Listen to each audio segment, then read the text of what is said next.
మనము దేవుని యందు భయభక్తులు కలిగి ఉన్న వారమైతే ఎల్లప్పుడూ దేవుని స్తుతిస్తూ ఆయనను కనపరుస్తూ ప్రార్థిస్తూ ఆయనతో సహవాసం కలిగి ఉన్నట్లయితే మనం ఎప్పుడు కూడా హాని నొందకుండా దేవుడు మనల్ని కాపాడుతూ ఉంటాడు.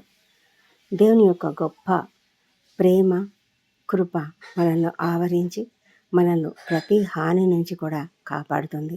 దానియేలు అన్యాయంగా తీర్పు తీర్చబడి సింహంల గుహలో పడద్రోయబడ్డాడు. కానీ దేవుడు అతనిని నిర్దోషినిగా చూశాడు. కాబట్టి తన దూతను పంపించి సింహములు తనకు ఏ హాని కలగకుండా దేవుడు వాటి నోళ్లను మోయించాడు, కాపాడాడు.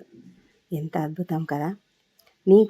నీవు నేను కూడా ఆ విధమైనటువంటి దైవభక్తి కలిగి ఉన్నట్లయితే దేవుడు మనల్ని కూడా ఆ విధంగానే కాపాడుతూ ఉంటాడు. దేవునికి మహిమ కలుగునుగాక.